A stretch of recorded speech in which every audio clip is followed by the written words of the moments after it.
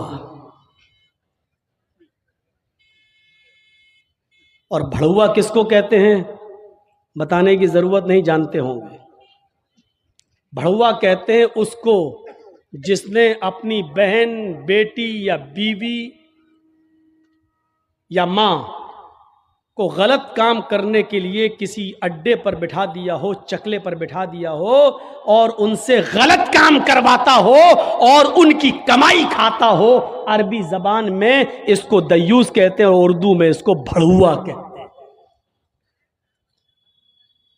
کتنا سخت جملہ استعمال کیا اللہ کے رسول نے. مولانا جرجیز کو آپ کہہ رہے ہوں گے یہ کیا ہو گیا اس کو.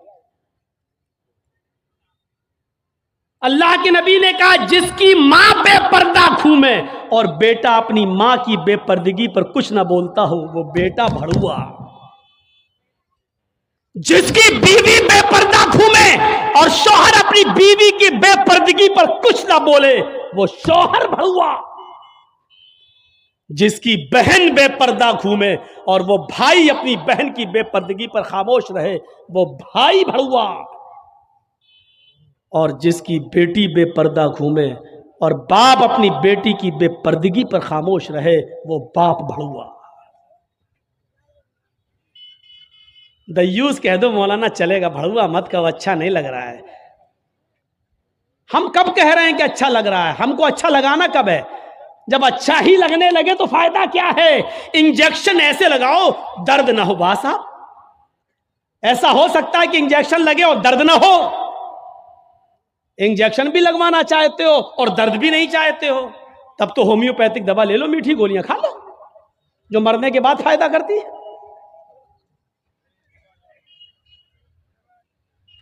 ہومیوپیتھک دوا کے بارے میں یہی مشہور ہے, بہت لیٹ فائدہ کرتی ہے, تو ہم نے کہہ دیا مرنے کے بعد فائدہ کرتی ہے.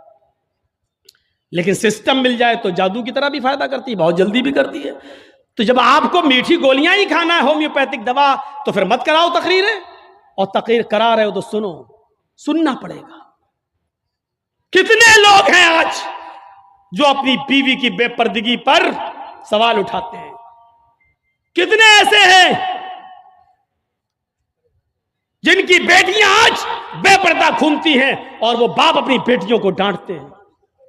اگر ماں باپ اپنی بیٹیوں کو صحیح سے ذمہ داری نبھانے لگیں تو آج ایک بھی لڑکی کے پاس اینڈرائڈ موبائل نہ ہو.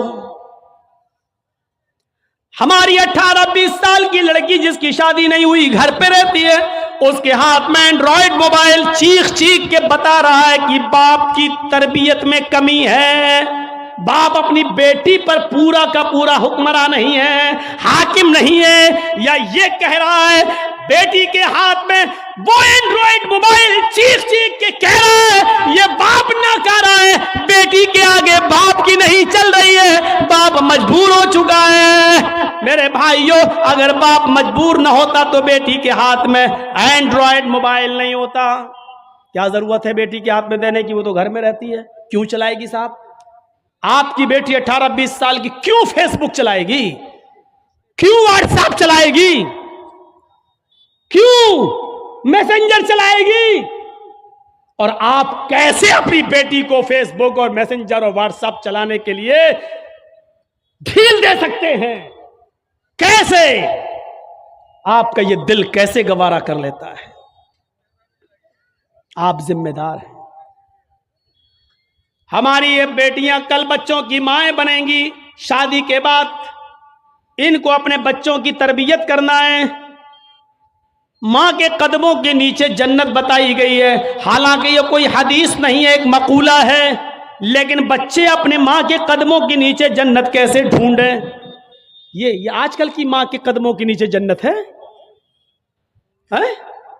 جس کو خود نہیں معلوم کہ قدم میرے کہاں ہیں، اس کے قدموں کے نیچے بچے جنت ڈھونڈیں گے؟ ہمیں سوچنا ہے، ہمیں اپنی بیٹیوں کی تربیت کرنا ہے۔ امام احمد ابن حنبل اپنی مسند کے اندر ایک واقعہ نقل کرتے ہیں کہ ایک صحابیہ تھی، ان کے گھر میں ایک بچہ پیدا ہوا۔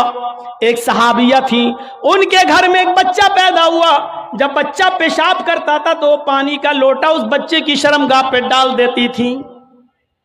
جیسی بچے نے پیشاب کیا وہ پانی لاتی اور شرمگاہ پہ ڈال دیتی۔ وہ صحابیہ کہتی ہیں میرا بیٹا جب چلنے کے لائق ہوا، پہلا دن تھا اس کا چلنے کا، پہلا دن تھا میرے بیٹے کے چلنے کا، پہلا دن تھا میرا بیٹا کھڑے ہو گیا، جب چلا میرے بیٹے کو جب پیشاب کی ضرورت محسوس ہوئی تو اس نے پانی کا برتن دیکھنا شروع کر دیا۔ ماں کہتی ہے کہ میں دیکھ رہی تھی اپنے بیٹے کو، جب بھی وہ پیشاب کرتا تھا تو میں پانی اس کی شرمگاہ پہ ڈال دیتی تھی۔ آج دیکھتی ہوں میرا بیٹا چل رہا ہے، دیکھتی ہوں یہ کیا کرتا ہے۔ جب بیٹا پہلا دن چلنے کے لائق ہوا، پہلا دن تھا، تو بیٹے نے پانی کا پیالہ اٹھایا اور دونوں ہاتھ سے پکڑ کر دھیرے دھیرے چلا اور ایک کونے میں جا کر بیٹھ گیا، پیشاب کیا اور پیشاب کرنے کے بعد وہ پانی کا پیالہ اپنی شرمگاہ پہ ڈالنے لگا۔ اس کو استنجا کرنا نہیں آتا تھا، اس کو دھونے کا تمیز بھی نہیں معلوم تھا، اس کو پتہ ہی نہیں، لیکن وہ ویسا ہی کر رہا ہے جیسی اس کی ماں نے اس کو بتایا، جیسے اس کی ماں اس کے ساتھ کر دیتی تھی۔ وہ پانی کا پیالہ اٹھا کر اپنی شرمگاہ پہ ڈال لیا اور خالی پیالہ لے کر اپنی ماں کے پاس آ گیا۔ ماں کی آنکھوں میں آنسو آ گئے، آسمان پر نظر ڈال کر کہتی ہے فزت برب الکعبہ، کعبے کے رب کی قسم میں کامیاب ہو گئی، اللہ کی قسم میں کامیاب ہو گئی۔ اپنے بچے کو جو سکھانا چاہتی تھی میرے بچے نے وہ سیکھ لیا، میں اپنے بچے کو جو تربیت دینا چاہتی تھی میرے بچے نے وہ تربیت حاصل کر لی۔ مجھے امید ہے کہ میرا بچہ کبھی ناپاک نہیں رہے گا، میرا بچہ جب بھی پیشاب کرے گا تو پانی ضرور لے جائے گا اور استنجا کرے گا۔ اس زمانے کی مائیں اپنے بچوں کو بچپن سے یہ عادتیں ڈلواتی تھیں، اور آج کل کی ماں دیکھ لو اپنے بچے کا انڈر ویئر نیکر اتار کر کہتی بیٹا یہاں کھڑے ہو کے پیشاب کر لے۔ یہ مائیں اپنے بچوں کو کیا تربیت دیں گی؟ جبکہ نیپولین نے کہا تھا کہ مدرس لیپ از فرسٹ کالج فار چلڈرن، ماں کی گود یہ بچے کا پہلا مدرسہ ہوتی ہے، پہلی یونیورسٹی ماں کی گود ہے۔ جو بچہ اپنی ماں کی گود سے تربیت حاصل کر کے نہیں نکلا وہ کسی یونیورسٹی سے تربیت حاصل نہیں کر سکتا ہے۔ آج بھی دیکھ لو کشن گنج میں بھی یونیورسٹیاں ہوں گی، کشن گنج میں بھی کالج ہوں گے، اس کالج سے B A, M A, P H D, M B B S اور ایم ڈی کی ڈگری لے کر نکلنے والے بچوں کی تعداد بھی بہت ہوگی، لیکن انہی بچوں کو دیکھیے کھڑے ہو کر سڑک کے کنارے پینٹ کی چین کھول کر دھار مار رہے ہوں گے، پیشاب کر رہے ہوں گے۔ یہ ان یونیورسٹیوں کے فارغین اسٹوڈنٹ ہیں جو فارغ ہو کر نکلے، جن کو ایم ڈی کرنے کے بعد، ایم بی بی ایس کرنے کے بعد بھی پیشاب کرنے کی عقل نہیں آئی ہے۔ ان سے تو بہتر وہ کتا ہے جو کم سے کم پیشاب کرتا ہے تو ایک ٹانگ تو اٹھا لیتا ہے تاکہ اس کے اوپر چھینٹے نہ آئیں۔ انہوں نے یونیورسٹی سے پڑھنے کے بعد بھی یہ کتے سے بھی بدتر بن کر نکلے ہیں۔ وہ یونیورسٹی ان کو انسان نہیں بنا سکی، وہ کالج ان کو انسان نہیں بنا سکے، وہ اسکول ان کو انسان نہیں بنا سکے۔ M D P H D کرنے کے بعد بھی آج کتوں سے بری طرح پیشاب کرتے ہوئے نظر آئیں گے۔ کہہ لینے دیجئے مجھے کتا گدھا جو کچھ بھی بولتا ہوں میں سب، آج مجھے اجازت دیجئے میرے بھائیوں، کہو کہ جانوروں کی اجازت مت بولو، ہم لوگ انسان ہیں، قرآن نے بھی جانوروں کی مثالیں دی ہیں۔ اولئک کالانعام بل ہم اضل، یہ چوپایوں کی طرح ہیں بلکہ ان سے بھی زیادہ گئے گزرے۔ قرآن نے کہا ہے یہ چوپایوں کی طرح ہے، بلکہ ان سے بھی زیادہ گئے گزرے، ان سے بھی زیادہ گئے گزرے۔ جب قرآن نے مثال دی ہے تو ہم کیوں نہیں مثال دے سکتے ہیں؟ اپنے بارے میں سوچو، سوچو۔